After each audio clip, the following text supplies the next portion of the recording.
Across America, BP supports more than 275,000 jobs to keep energy flowing. Jobs like updating turbines at one of our Indiana wind farms and producing more oil and gas with fewer operational emissions in the Gulf of Mexico. It's and, not or. See what doing both means for energy nationwide at bp.com/investing in America. Have you heard? You can listen to your gripping investigations ad-free. Good news. With Amazon Music, you have access to the largest catalog of ad-free top podcasts included with your Prime membership. To start listening, download the Amazon Music app or visit amazon.com/truecrime ad-free. That's amazon.com/truecrime ad-free. And catch up on the latest episodes without the ads. Content warning, this episode contains discussion of the murder of 2 girls, as well as murder and violence in general, and sexual-based crimes. So we're back with another episode of The Cheat Sheet, where we try to give quicker, briefer updates on a variety of true crime stories we've been following. Today, we're going to cover the following cases.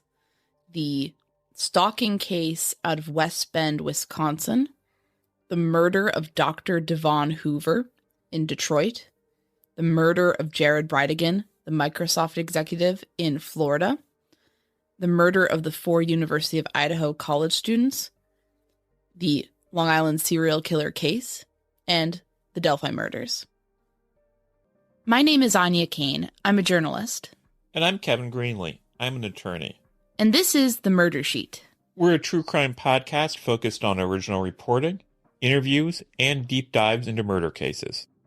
We're The Murder Sheet.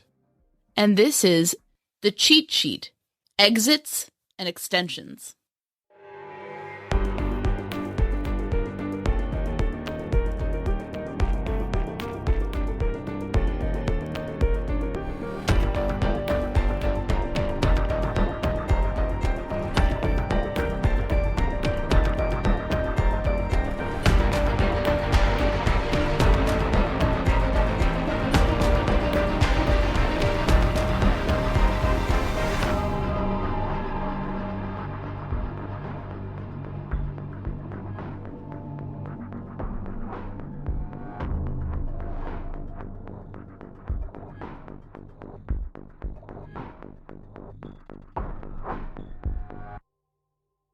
So where did you want to start this week?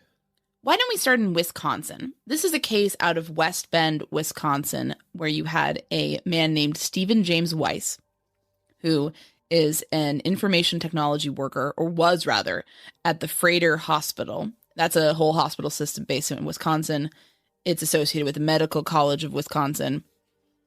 And if you know someone who works there, you should probably be keeping them apprised of this case.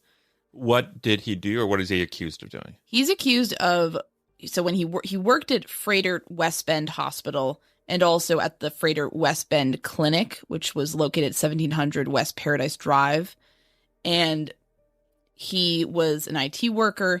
He is accused of putting cameras in women's bathrooms at that hospital and then using it to spy upon women. He was doing the same thing with children, underage children and women at his residence as well. And police found thousands of these videos where he's spying on these women. They're explicit. The whole thing is a very disturbing case out of Wisconsin.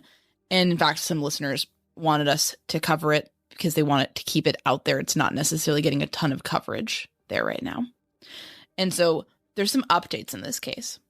On November 6th, Weiss's attorney, William Andrew Mayer, met with Grant D. Scafie, sorry if I'm saying his name wrong, who's representing the state of Wisconsin. So there was a hearing, and Weis is choosing to waive the reading of his information, and he entered a not guilty plea. The next hearing is now scheduled for January 19th, 2023 at 8:30 a.m. So we're seeing this case kind of tick by. He's saying he's pleading not guilty. They found an inordinate amount of evidence on his devices. He's admitted to this, so I will be curious to see if there's some sort of insanity plea going on here, mental health situation. And to be clear, at this stage of the game, you would expect the defense to enter a not guilty plea, because at any step of the process, if the defense says, oh, I'm guilty, I want to plead guilty, that kind of ends things. So you want to the defense wants to keep their options open. Keep the ball in the air, so to speak. For as long as possible. It gives them more of a chance to evaluate, study the case carefully, see what their choices are. And obviously, just because at the beginning of a case you plead not guilty, that doesn't mean you can't change your plea down the road. Whereas that's not necessarily the same if you used to say, yeah, I'm guilty, because that could damage you. So not surprising, but just wanted Although, of course, Kagan Klein tried that. Kagan Klein did try that. He did try that in Peru and in Miami County, Indiana, but he pled guilty and then took it back. Yeah, that usually doesn't work out for you too well. But let's hit another case now. So this is a case we've actually been looking at pretty closely. We even did an episode on it. This is the case of Dr. Devon Hoover. He was a doctor up in Detroit, Michigan, who seems to be very, very beloved, not just by his patients, but by the community in which he lived. He was a big part of that community. He also donated money to help support arts programs and the like. He was also very close with his own family in northern Indiana. Just seems to be a very well-loved man. We earlier did an episode on this case where we talked with someone who has also been following the case closely, someone who knew him. This was Brian Douglas. Back in April, Dr. Hoover was found in his home dead from a bullet wound.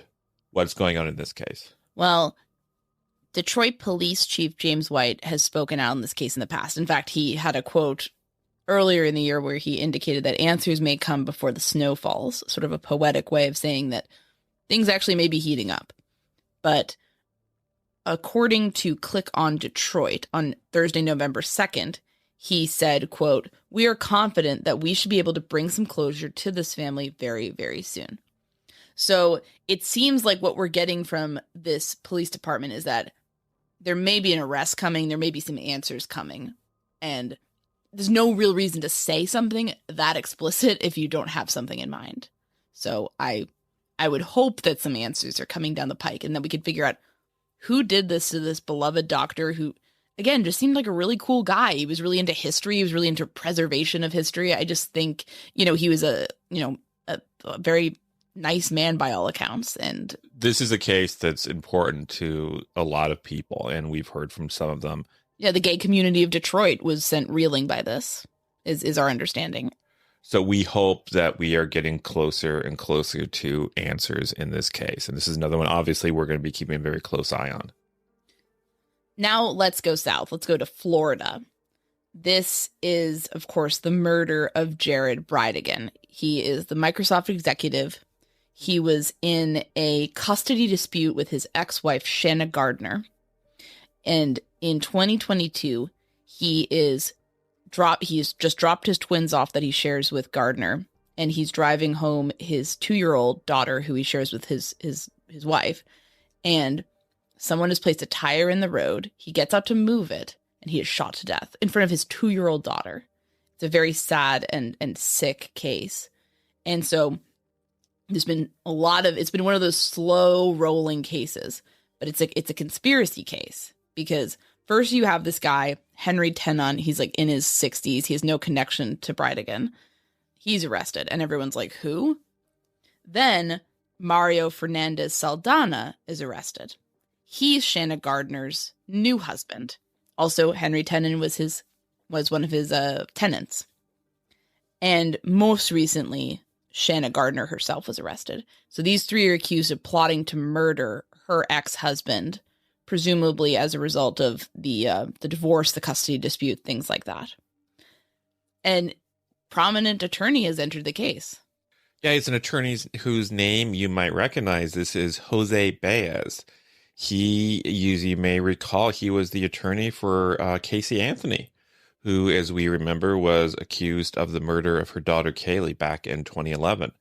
And Attorney Baez actually was able, as I'm sure we all remember, to get an acquittal for Casey Anthony in that case. And that's a verdict a lot of people aren't thrilled about, but he did some lawyering that got it. You know, I remember exactly where I was when that verdict came down. And I wasn't, that was a long time ago, but I still have a memory of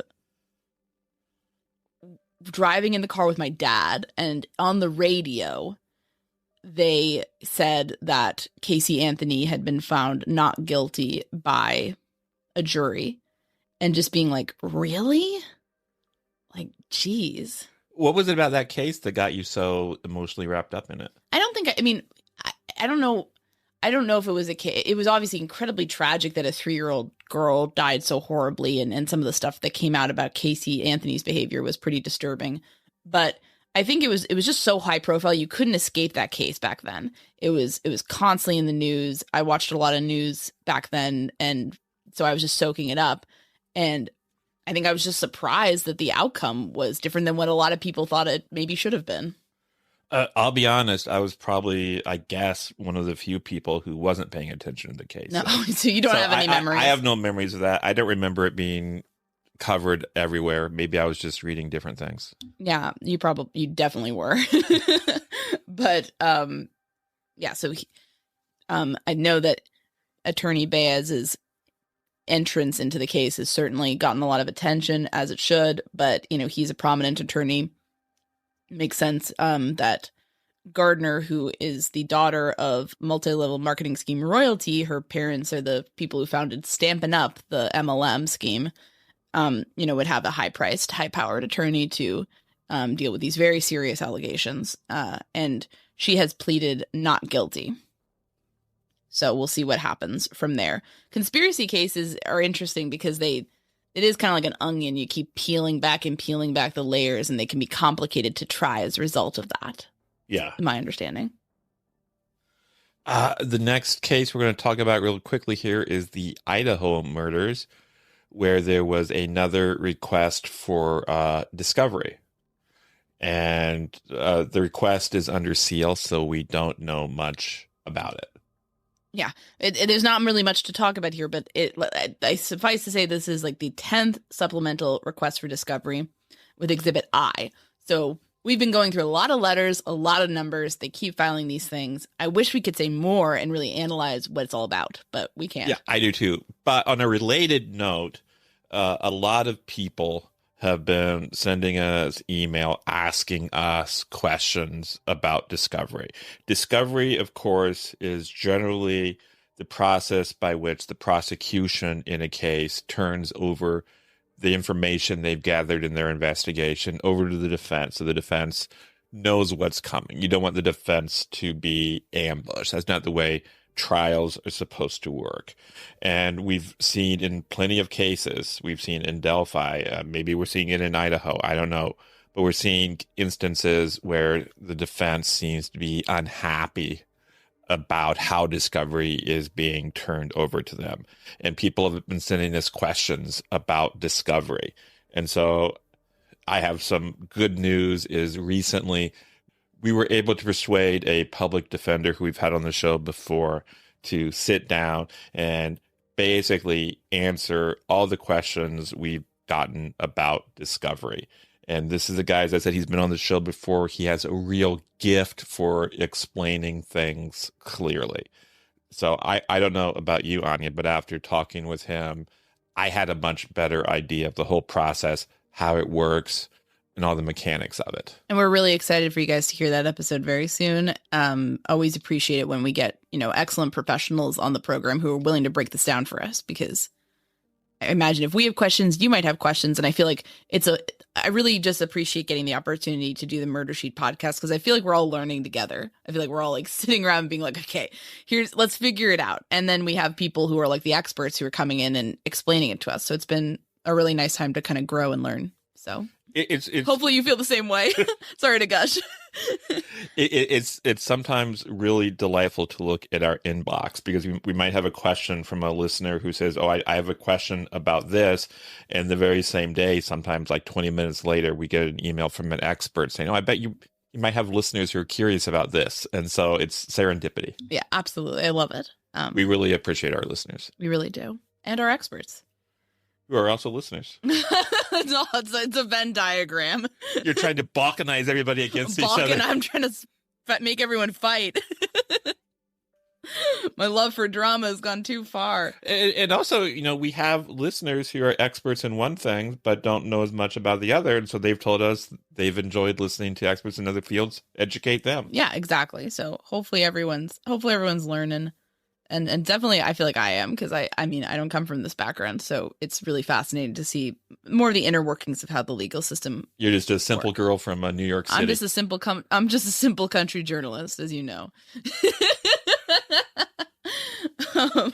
So one thing that Judge John Judge in Idaho ruled on was on November 8th, he said that the state needs to give the court all of the information pertaining to the investigative genetic genealogy stuff no later than December 1st. So he set a deadline around some of that.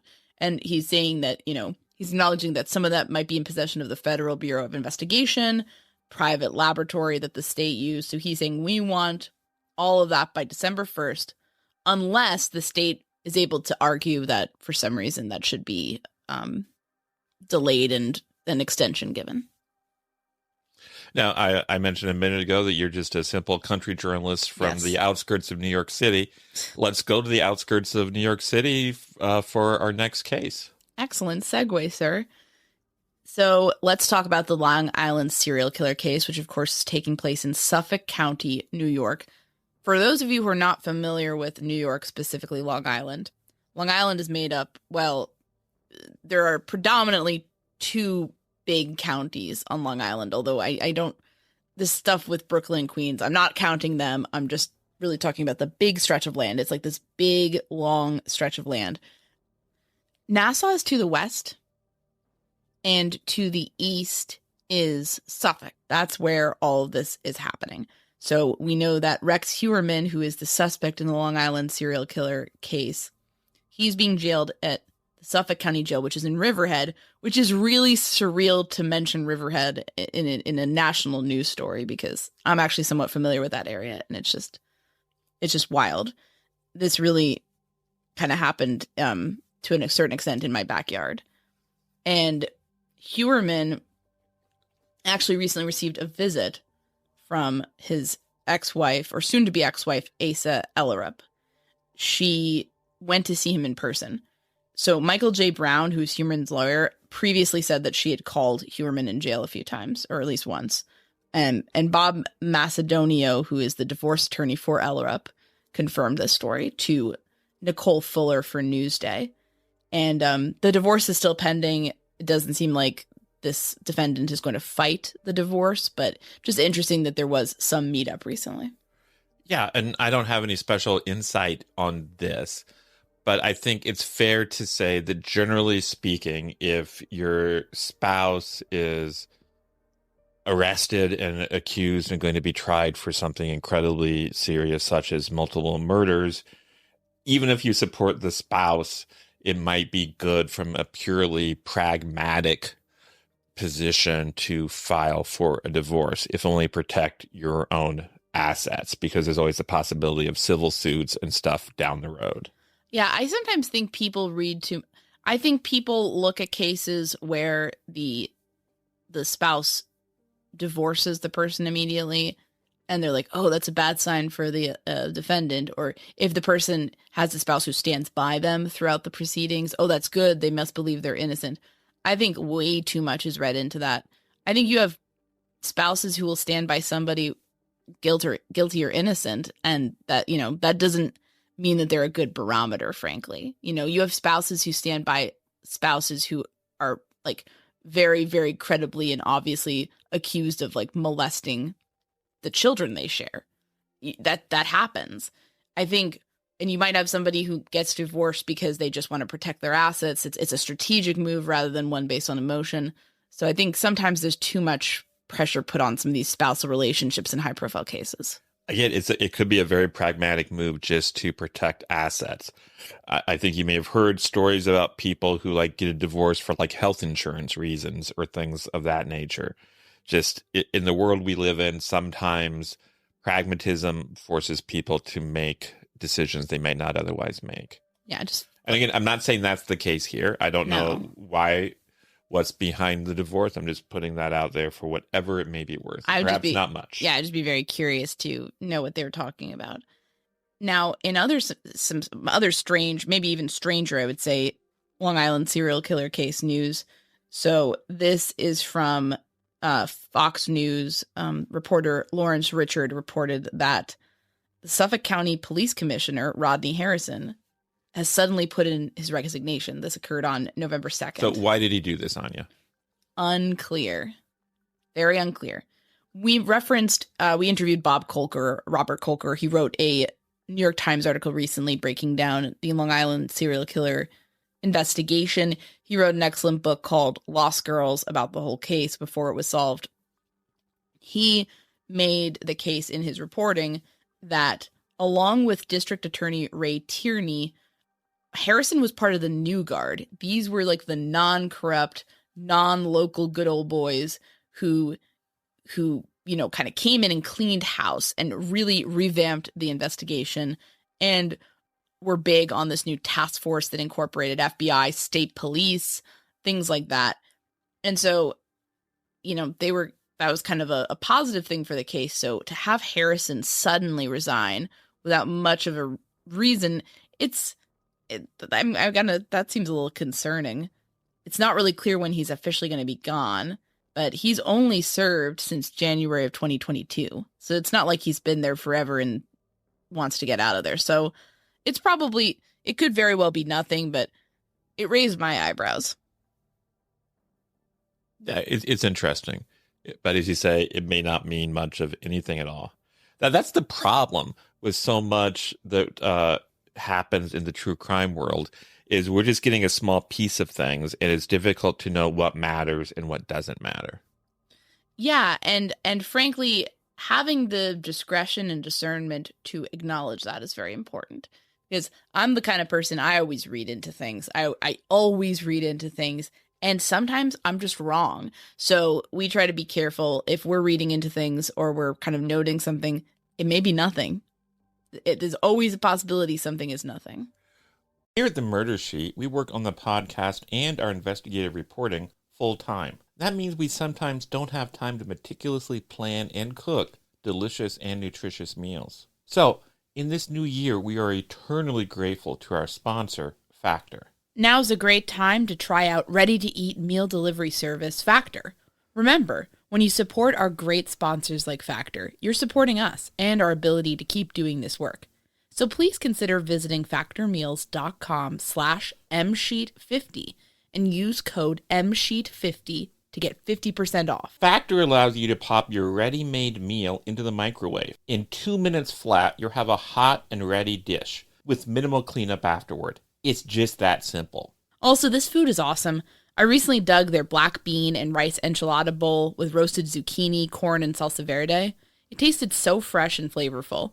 I love that we get to skip meal prep, the grocery stores, expensive to-go orders, and elaborate cleanup.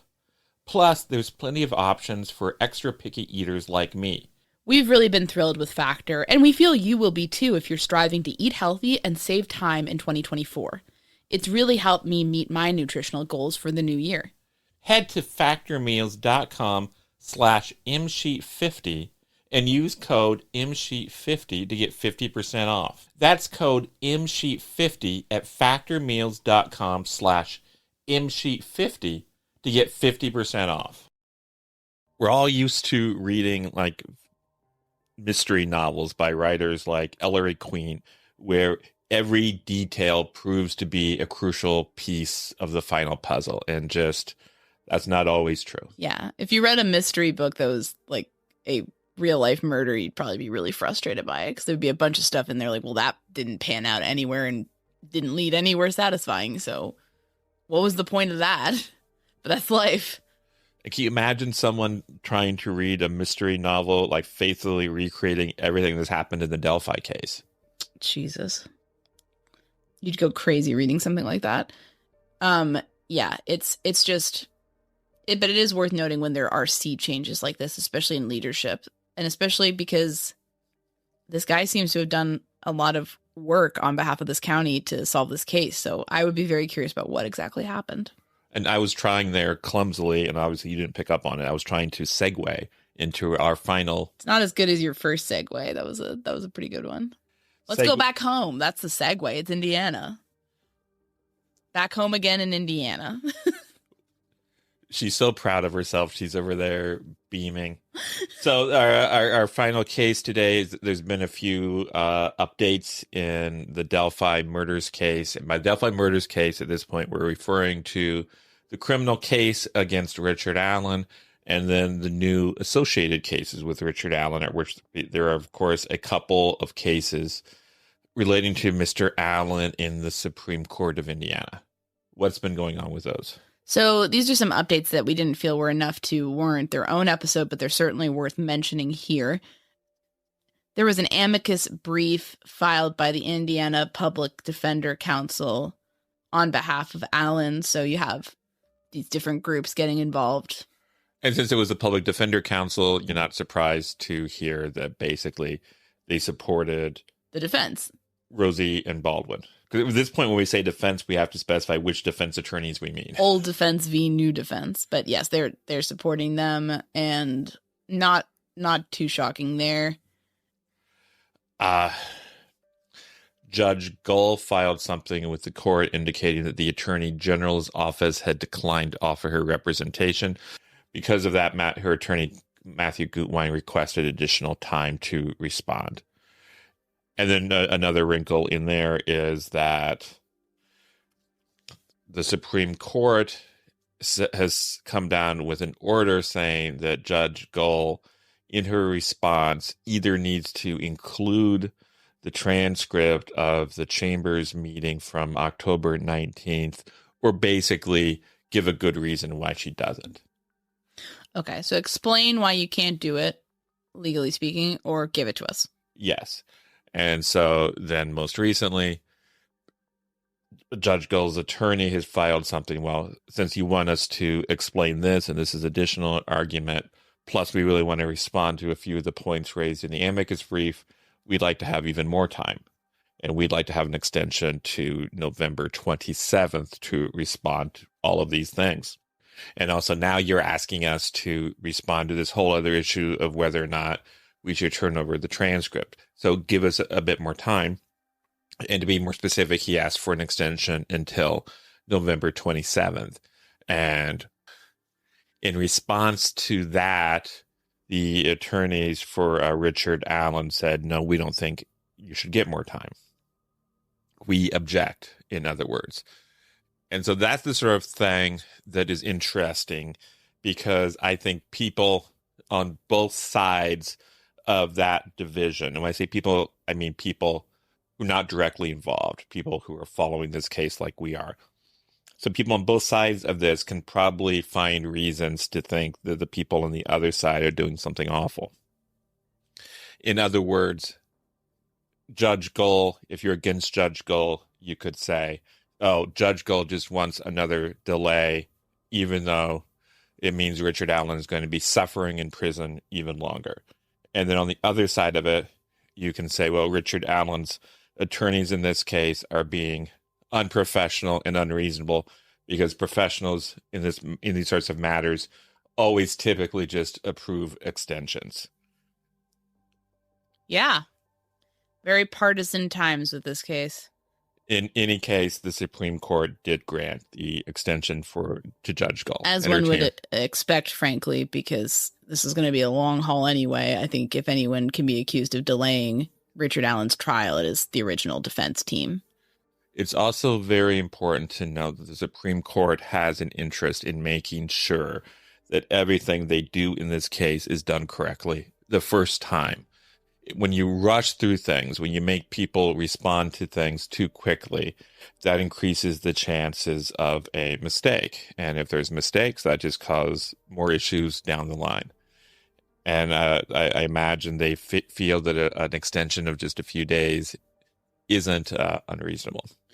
I want to ask you something about all of this, and it's a question that's popped into my mind. I imagine it's popped into the minds of a lot of our listeners, so I'm going to ask it, even though I'm pretty sure you don't know. So you just want to make me look ridiculous. Yes. Trying to smear you. Do you think that the fact that Indiana Attorney General Todd Rokita's office declined to represent Judge Gull, is that the writing on the wall that they think she's wrong and they're trying to not get on a ship that's sinking? Or what do you think about that? I wouldn't jump to that conclusion at all. I think in these sorts of cases, there's always people want to avoid any potential conflicts of interest. And I think it's important to note that actually earlier in the case of Richard Allen, members of the Attorney General's office appeared in this case. They appeared before Judge Gull on behalf of the Department of Correction. And this was in connection to some of the allegations about Richard Allen's treatment within the Department of Corrections. And so it's kind of a tricky situation when you would then, within the same case, you have someone appear before a judge in the case and then turn around and appear on behalf of the judge in the same. Yeah, that's not a good look. I mean, just optically, and I imagine legally speaking as well. That's, yeah. So I would guess that played a pretty significant role in their hesitation to represent her interests in this matter. If they then had to come back on behalf of the Indiana Department of Correction for whatever reason and have at that point represented her, it's like she's going to side with them. There's all sorts of conflicts. Yeah. So it's entirely possible that they didn't even look at the merits of the case and just said, well, wait a minute. There's conflicts here. It's just best for us not to get involved in this. And that's just speculation. Yeah, speculation. We don't know why, but I was just, to a certain extent, you do have to read the tea leaves in some of these incidents because, they're not going to release a statement most likely, but it's good to know that there are different options or different explanations here that we can raise, I suppose. Exactly. I don't know. We're recording this now on November 9th, a Thursday. We're going to release it the following morning on the 10th. So hopefully nothing else will happen today in this case. But frankly, there's been so much happening lately that you never know. So we do apologize if we missed something on Delphi, but we'll be doing more reporting as it comes down, One thing very quickly, I want to note that surprised me, I think, frankly, threw Anya for a loop. Oh, whoa. It knocked the stovepipe hat right off her head. That I always wear around the house lounging.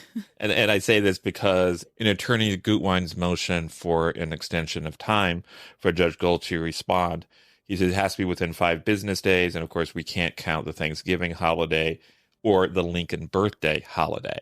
And it's like, wait a minute, Lincoln's birthday is in February. Why is that even an issue for November? And it looks like in Indiana, I looked this up, it looks like Indiana seems to celebrate Lincoln's birthday on the Friday after Thanksgiving. What? He was born on February 12th. And Anya's stillpipe hat has again tumbled off her head, even though... What the fuck?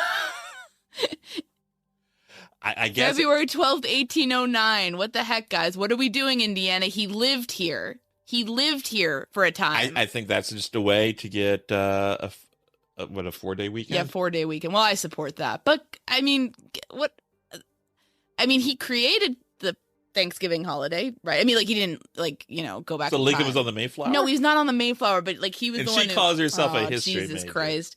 No, it was he approved it as a holiday for the nation, but right after he signed the Magna Charta. The Magna Charta? Now you've just embarrassed yourself, sir, and I'm not editing that out on your behalf. Well played, Greenlee. Well, okay, that raises a lot of questions, especially since, it always makes me laugh a little bit. Indiana, when you drive into the state, they'll be like, Lincoln's boyhood home. And it's like, yeah, and he got out of here as quickly as he could then. but we still brag about him. He fled to Illinois, but he did, spend some time here, and apparently maybe he left because nobody was getting his birthday right. Something to think about. Yeah, now I'm really confused. I thought I was confused by some of the crime stuff, but now I'm just, what's going on with the state? Lincoln's birthday, folks. We celebrate Lincoln's birthday on the wrong day. Oh, man. Well, maybe some angry Hoosiers can hit our inbox and explain to me why I'm wrong and why this is totally makes a lot of sense based on the historical context, because I really don't know anything about this, and I would be very curious. And on that note... And on that confusing note, we will keep you posted about any other updates on some of these cases. And thanks for listening along. We really appreciate you. If you have a case that you want us to kind of follow or cover, let us know. We'll try to add it to the mix. And stay safe, and hope you guys have a great rest of your day.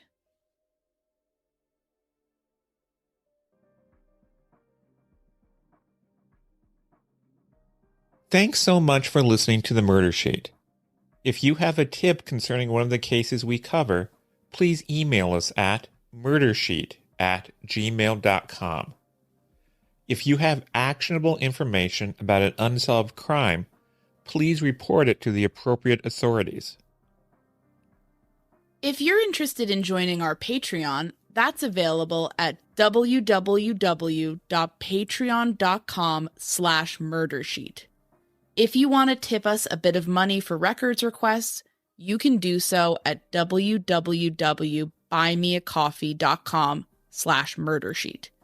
We very much appreciate any support. Special thanks to Kevin Tyler Greenlee, who composed the music for the Murder Sheet, and who you can find on the web at kevintg.com. If you're looking to talk with other listeners about a case we've covered, you can join the Murder Sheet discussion group on Facebook. We mostly focus our time on research and reporting, so we're not on social media much. We do try to check our email account, but we ask for patience as we often receive a lot of messages. Thanks again for listening.